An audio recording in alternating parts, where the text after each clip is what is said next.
we're kind of preaching to ourselves on this episode. Totally. Because our house has gotten a little bit chaotic simply because we got loose with our expectations. Correct.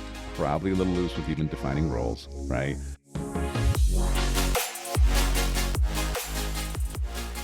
Hello, everyone. We are Greg and Jacquie Francis, and welcome to High Performance Parenting, where our passionate goal is to encourage you to raise champion children in a crazy world. Every week, we will bring you multiple episodes from our extensive experience of raising our six happy, healthy, successful, godly kids who are confidently equipped to win big in life. We deeply believe that any parent who is provided with the right knowledge and continual support can raise amazing kids. And when they do, all of our futures get better. If raising up future generations of absolute champions matters to you as much as it does to us, here's how you can contribute.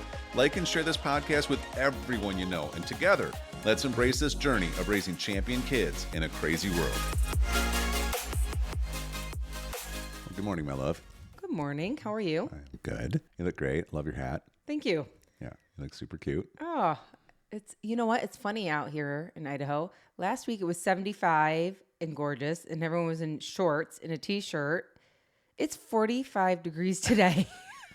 I know, and it's mid-April. I had to turn back on the heat. And for out here, that's kind of abnormal, depending on where you're at in the country. Some of you are probably like, yeah, we still have snow on the ground, but we've just been spoiled because we've had 50 to 70 degrees all winter.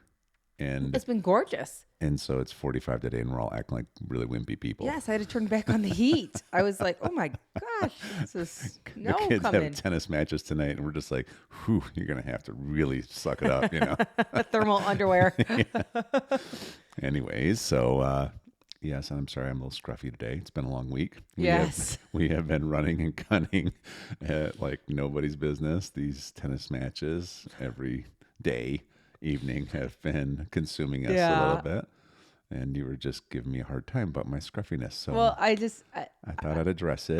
It's interesting because everybody prefers a look to their significant other, right? And so and this is not it. Correct. I prefer Greg clean cut, clean shaved, and I mean that's how we met, and that's just how I prefer. Although Greg's dad had a full beard, always.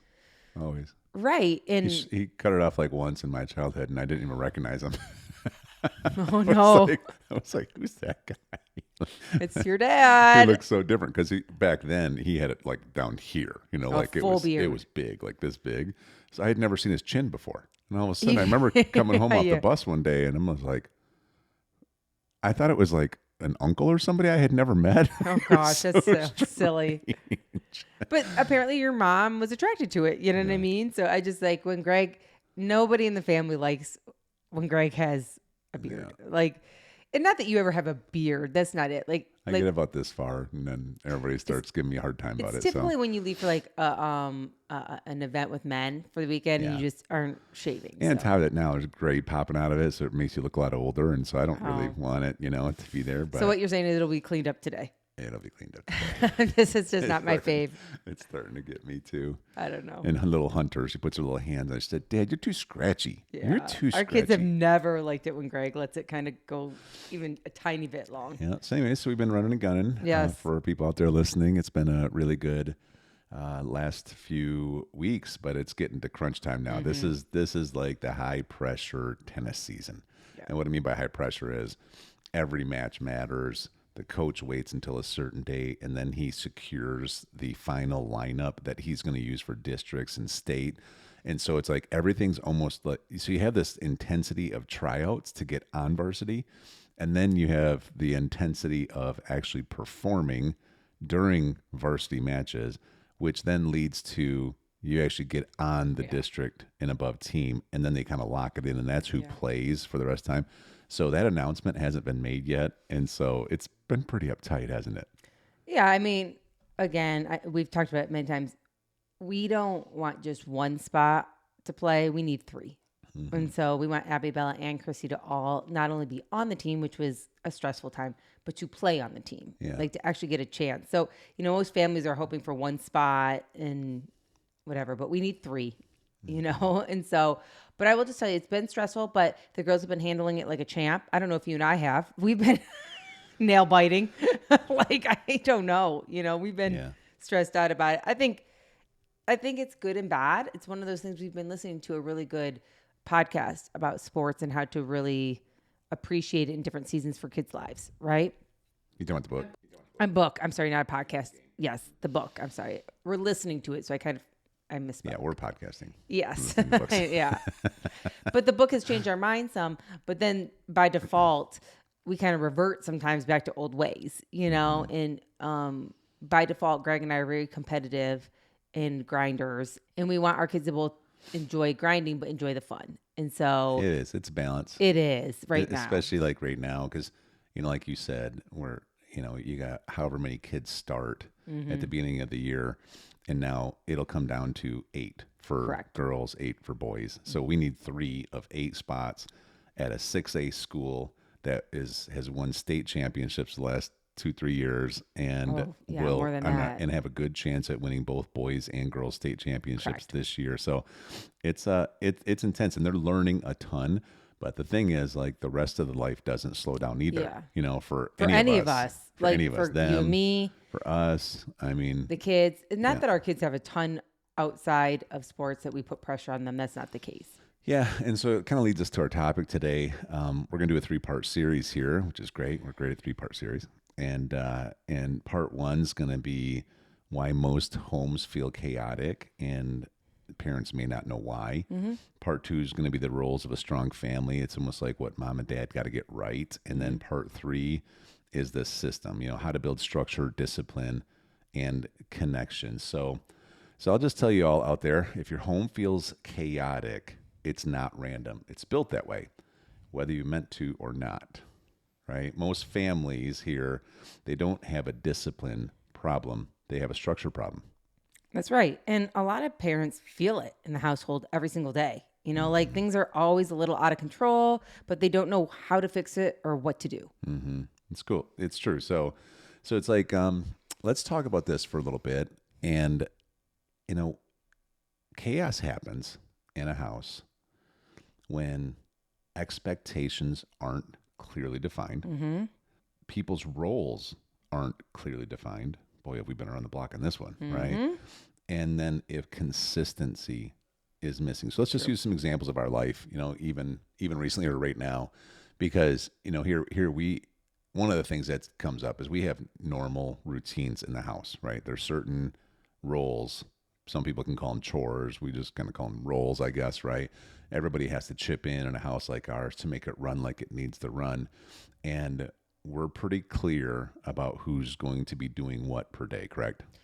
Yeah. So a little bit, again, into our life is typically, we wake up at a reasonable time. It's pretty peaceful in our house in the morning. We're not running around crazy. People know what time to get up, what time to be upstairs, when to have their breakfast, and when to start their homework and stuff like that. Yeah. So we've actually taught them with clear expectations all the things you just said.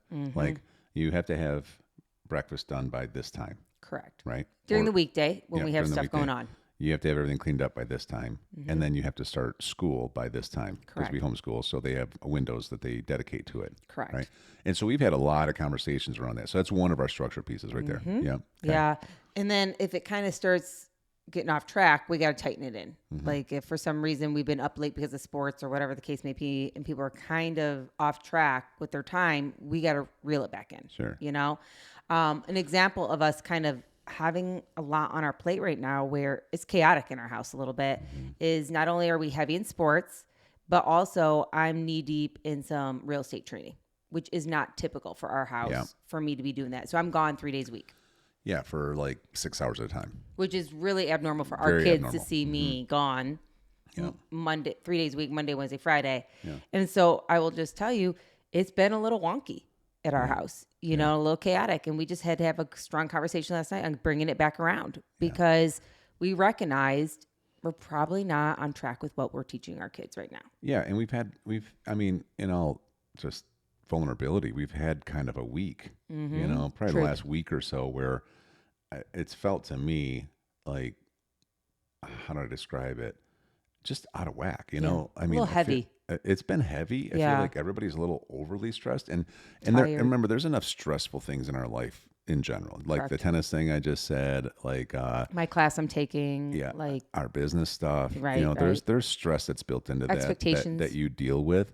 But then what's been happening though is there's been extra unnecessary stress. Correct. Because we've gotten off from our systems a little bit.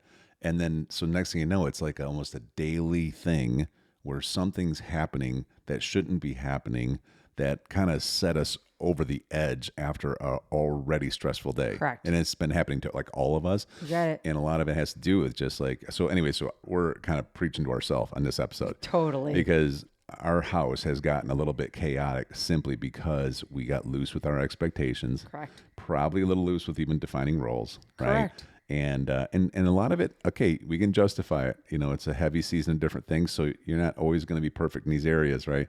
I like to describe it's like, and I feel like in any atmospheric culture, there's a certain percentage that is kind of the standard that you can expect, and then there's the maybe the 10 or 20% on one side that'll get way off, and then there's a 10 or 20% that's even way better than you expect, right? And just to know that we're trying to live in this middle ground in the percentage that we want. I don't want the middle ground percentage to only be 10% of our time. And it's kind of crazy, 40 or 50%, 40% over here. And you see what I mean? So we're trying to expand this to be like 80%. But yeah, it's true. So now what would you tell people out there? What do they need to do? Well, again, if you're getting frustrated because you're just repeating yourself and you don't actually know how to change this at this point, I would say there's a couple systems that we could start working on to get organized again, and to be intentional.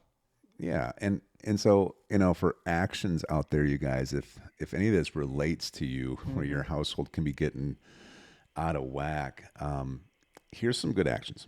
Number one, identify where chaos is showing up the most. Like, have a conversation about it. This is what we've been doing in the last. Well, and just to use our example again, chaos for us is showing up in the evening. Yeah. I've noticed it's like I need to tighten up the evening conversations because that's when people are most tired.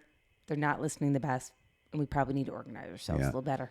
Yeah, but they're also getting there because of our systems during the day were a little bit off, and so that's why we've had to have conversations around it. So we have had to identify that's right. that, okay, we're getting a little loose because we've been given a little extra leeway because of the season we're in, but that extra leeway is actually creating more chaos. Right, and it's lasting longer than we thought. Yeah, and number two, I would suggest to parents out there, stop tolerating what frustrates you. That's a good one. Boy, we just had this, didn't we? Where we just had a good conversation about that. It was something where the kids had certain rules of cleaning, and you had asked them to do whatever, and one of our kids was kind of just like, I really would prefer to work on this other thing right now, and we're like, hold on, Correct. Wait a minute, this is not how this works. You don't get to pick and choose now. We have clear expectations. This is your role, and it did frustrate us, right? To even be challenged on it, and absolutely. Of course, we're not going to. So, in other words, parents, don't tolerate what frustrates you, and just like we didn't, and it got everything more back on track. And then the third thing is just between you and your spouse, decide what order actually looks like. Like you have to really create a plan for your home. Because if you don't know what order looks like for you in your season, with the age of kids you have, with your responsibilities as providers, and with also what you need for you in your life, if you don't know what order actually looks like, man, it's frustrating place to hit. Order, or part of silly thing, part of order is when mom drives to the gym and the kids are there to play tennis. And she sees their Land Rover, and it's parked. How was it, honey? How was it parked? Okay, I pulled around to leave, and the girls had pulled the Land Rover in, I thought, into a spot, but really they kind of took up 1.5 spots. Yeah, I just pictured the yellow line on one side that you're supposed to be in. The passenger side wheels were on the other side of the line. And this is a busy parking lot. Yes, and there's their vehicle, and I pull up and I'm like, oh no. And so I took a photo of it real quick, jumped out of my car, and I have the keys to the kid's car. I reparked it. And this guy was sitting in his car looking at me thinking I'm stealing a car. So he literally opened the door. Get out.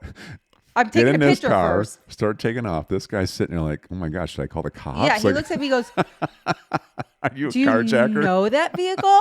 I'm like, I own that vehicle. Like, that's my kid's. And I'm seeing the text thread come through to all of us and the kids, you cannot park like this, and I'm just like, oh my gosh, this is crazy. But it has been a little chaotic.